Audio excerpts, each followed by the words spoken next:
Boa noite. Sejam bem-vindos mais uma vez a essa casa de amor, a casa do Evangelho. Em nome de Deus, em nome de Jesus,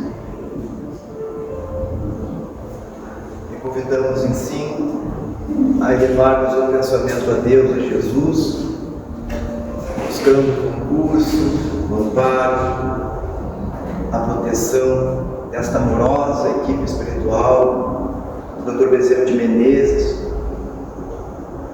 a fim de que possamos reflexionar em torno da mensagem do Cristo, das leis divinas. O tema que nos foi proposto recebe o título "A cada um conforme as suas obras".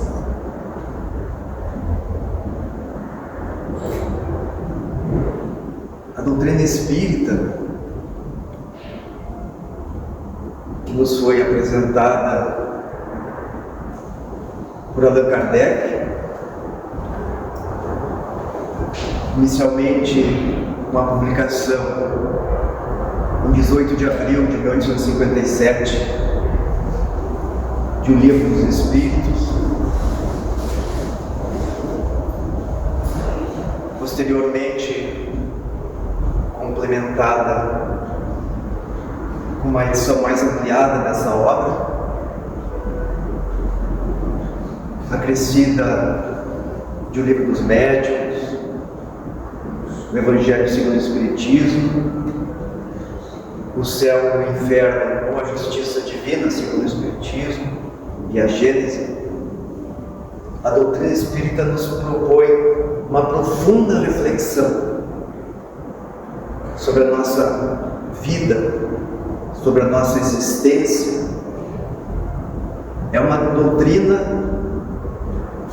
que fala a nós, espíritos imortais. Não é uma doutrina dirigida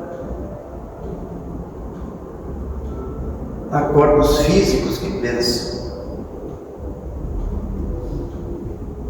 conforme propõem algumas doutrinas materialistas, mas é uma doutrina, uma ciência, filosofia, religião, esse tríplice aspecto da doutrina espírita. É uma doutrina que nos faz perceber e constatar a nossa condição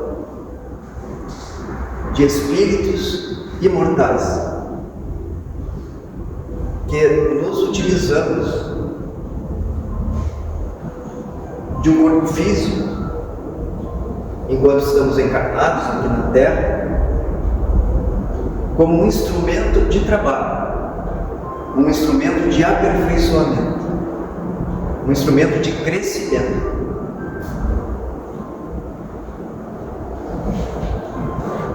A fim de que, através das vidas sucessivas, através da reencarnação, venhamos a nos aprimorar,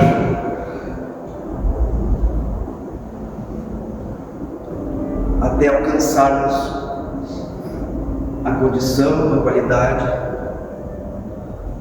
de espíritos puros, naquela condição evolutiva que alcançou Jesus de Nazaré. É uma doutrina que nos fala o coração e a razão.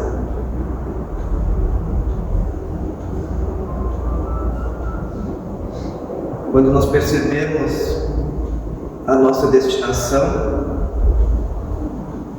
adquirimos uma maior cota de fé,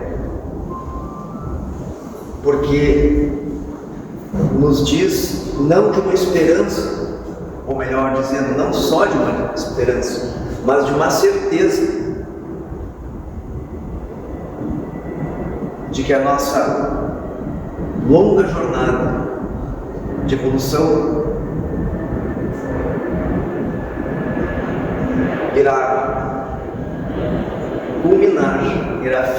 realizar uma condição espiritual equivalente à do Nazareno.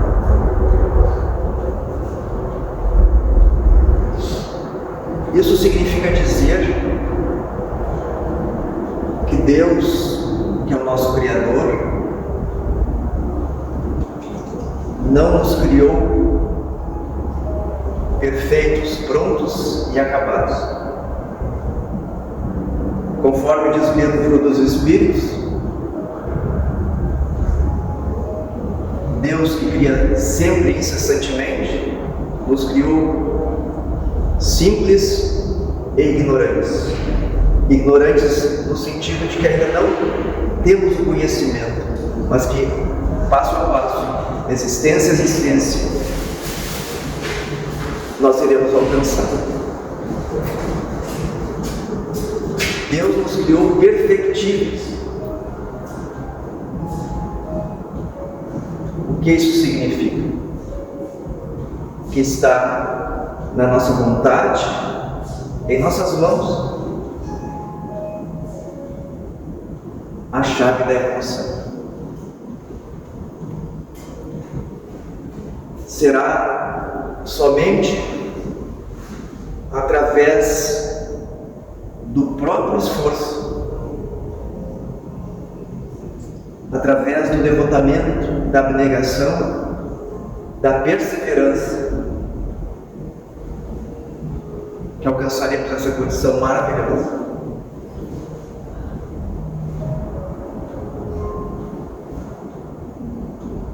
Que não é promessa vã, é uma certeza. O Cristo disse: tudo o que eu faço, vós também podereis fazer, e muito mais, se o quiseres.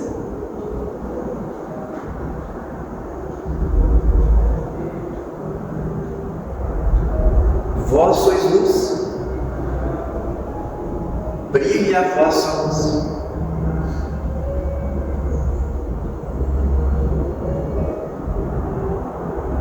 E salientou a necessidade de nós perseverarmos, porque aquele que até o fim perseverar, este será salvo. Ou seja, aquele que envidar os esforços, alcançará essa condição. É claro, nós sabemos que essa é a destinação de todos os espíritos, encarnados e desencarnados, não só deste planeta, mas de todo o universo, porque cada espírito criado alcançará a plenitude, alcançará a perfeição, nenhum ficará para trás. Mas quando Cristo mencionou da necessidade de perseverar até o fim, significa dizer que para nós alcançarmos essa condição, nós necessitaremos de esforço. Usando uma expressão do líder inglês na Segunda Guerra Mundial, isso nos exigirá sangue, suor e lágrimas, porque é uma caminhada de esforço, de desafios, de problemas, mas também de alegrias, porque a cada passo, a cada degrau que nós galgamos, que nós nos aperfeiçoamos, a cada passo nós vamos nos tornar mais felizes. E a doutrina espírita então propõe, que Joana de Ângeles diz, a libertação do sofrimento. E vamos nos libertar do sofrimento à medida em que formos evoluindo. A cada um, segundo as suas obras, significa que todos nós temos a responsabilidade própria da evolução. Ninguém irá evoluir por nós, ninguém irá nos transformar por milagre, mas é nós usando os nossos potenciais, os nossos sentimentos, os nossos pensamentos, as nossas emoções, o nosso desejo de crescer, de evoluir. É assim que nós alcançaremos o nosso destino feliz. Deus nos concedeu o livre-arbítrio. Nós podemos optar pelo caminho certo ou pelo caminho errado. A consciência nos diz se o que estamos fazendo na nossa vida é certo ou errado. Está dentro de nós. Por isso que, quando Allan Kardec perguntou aos espíritos onde estão inscritas ou escritas as leis de Deus, e eles responderam: na consciência. É aquele sentimento que nós temos quando nós estamos caminhando de acordo com as leis divinas, mesmo nas maiores dificuldades, permanecemos em paz. E quando nos afastamos, não nos sentimos tão em paz assim.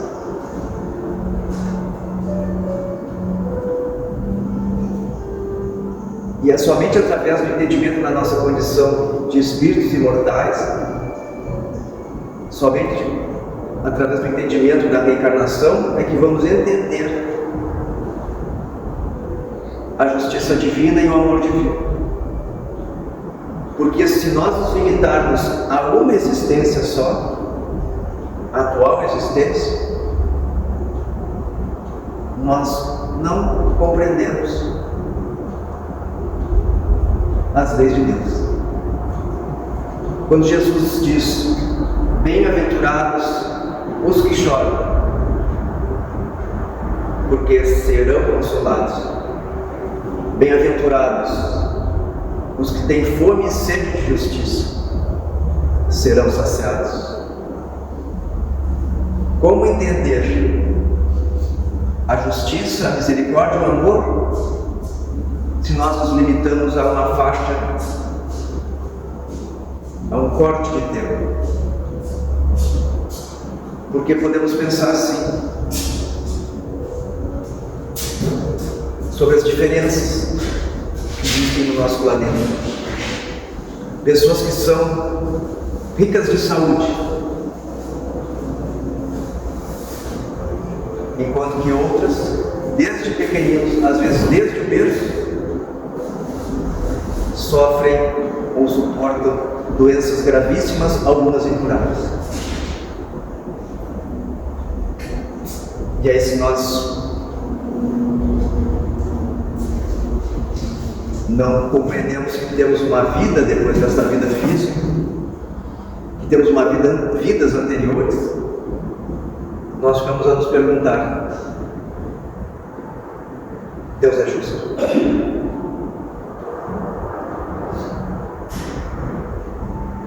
E podemos exemplificar na questão financeira também, talvez. Pessoas com recursos financeiros, para nós até é difícil de entender a quantidade de dinheiro, de tanto que tem, enquanto que outras pessoas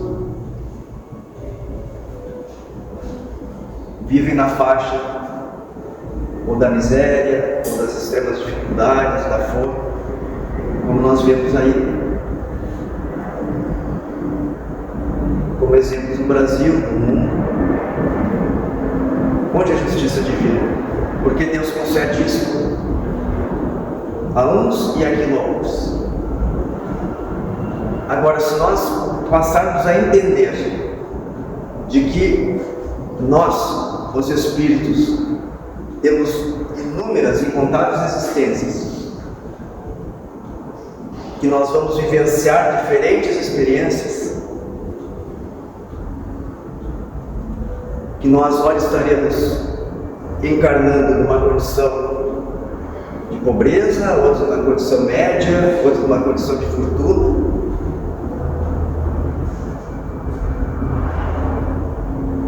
Que ora encarnamos como homens, ora como mulheres, numa determinada região do mundo, em outra determinada região. E isso vai se desenrolando, se desdobrando através das vidas sucessivas. nós vamos entender que nós, os espíritos, passamos por situações similares e que hoje é apenas uma faixa estreita da nossa evolução.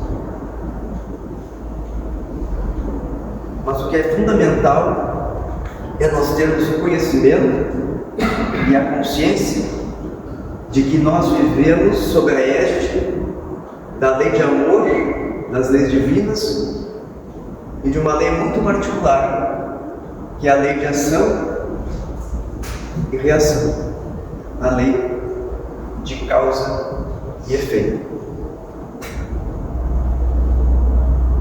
Isso significa que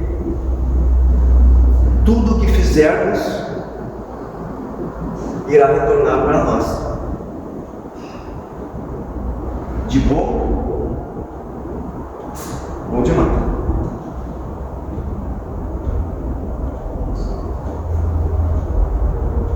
Que é do nosso próprio interesse que a gente utilize os recursos que Deus nos conferiu, que Deus nos confiou, para fazermos todo o bem possível naquele exato lugar em que reencarnamos, em que fomos plantados, porque nós renascemos naquela família, naquele país, naquela sociedade, naquele planeta que é mais adequado à nossa evolução espiritual. Porque serão estas obras, essas atitudes, esses sentimentos que irão retornar para nós.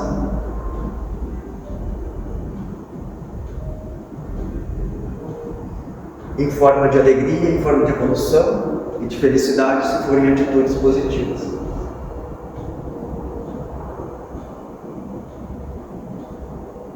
Assim, o mais importante para todos nós é trabalharmos com confiança na nossa evolução, nas nossas atitudes, procurando sempre acertar. E às vezes acertar nos exige uma fortaleza, uma perseverança. Porque hoje o mundo nos convida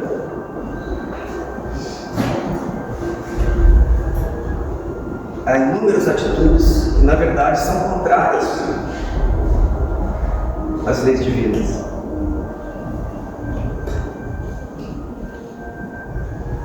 Então eu recordo nesse momento, já que estamos falando da lei de ação e reação,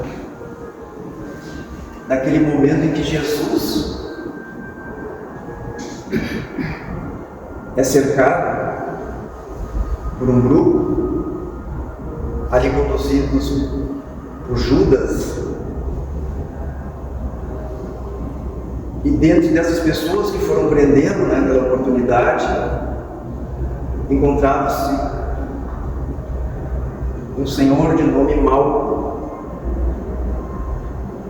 que era muito próximo do círculo de Caifás, o sumo sacerdote,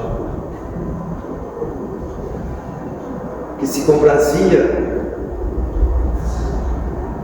em atitudes menos dignas e incentivava a população, inclusive a certos grupos, a investirem contra Jesus,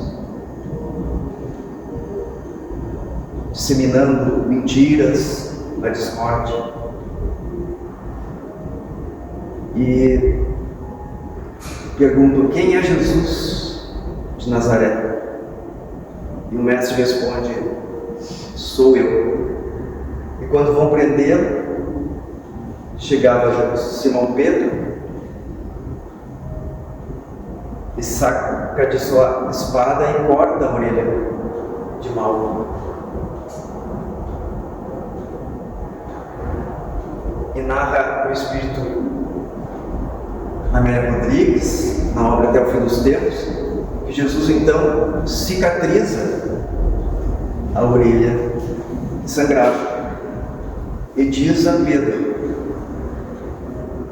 Simão, embainha a tua espada, porque aquele que com ferro fere, com ferro será ferido.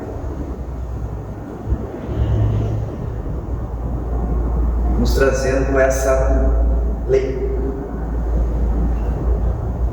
no sentido que quando praticamos o mal, quando fazemos o mal, estamos em realidade fazendo mal para nós mesmos, porque nós seremos os responsáveis pelas consequências advindas dessas atitudes negativas. Mas por outro lado, quando cultivamos o bem, quando fazemos o bem, isso também retorna para nós. Nem sempre a curto prazo, mas irá retornar. A curto, a médio, a longo prazo, se não nesta vida, em outra vida, ou após a nossa desencarnação. Porque Deus é justo, Deus é amor. Então por isso que o Cristo dizia: bem-aventurados os que choram, porque serão consolados. Todas as nossas dores, queridos irmãos, queridas irmãs, têm sua razão de ser. Todas as nossas dificuldades têm a sua razão de ser. Isso nem sempre irá significar que estamos sofrendo algo que praticamos equivocadamente em outra existência.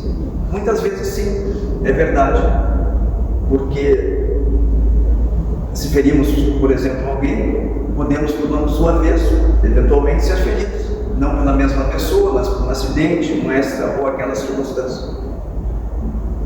Se nós não nos reabilitarmos, porque conforme consta no Evangelho, o amor cobre a multidão dos pecados. Então, o bem que se faz apaga o mal que se fez. E com isso nós vamos compreendendo que realmente a cada um vai ser dado conforme as suas próprias obras. Isso é maravilhoso, porque a nossa felicidade, o nosso destino está em nós. Então sim, seremos consolados das nossas dores, dos nossos desafios. Nós vamos entender que muitos problemas que sofremos hoje têm suas raízes em outra existência, ou talvez nesta, mas que ele não tem o significado, essa dor e sofrimento não tem o significado de punição, porque Deus não pune ninguém. É um sentimento, na verdade é educativo, é uma questão pedagógica da justiça divina, que nos coloca numa escola, num hospital, numa oficina, para que a gente lentamente vá aprendendo a se amar, a se perdoar e a trabalhar pelo bem.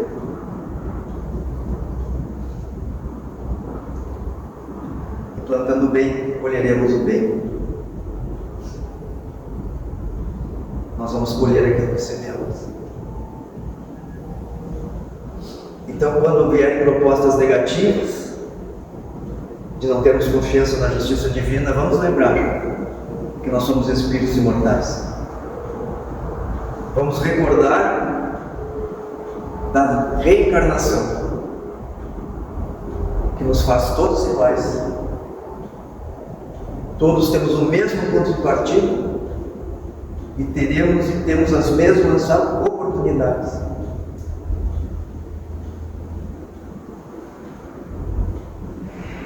Porque Deus é justo, porque Deus é amor, Deus ampara todos nós.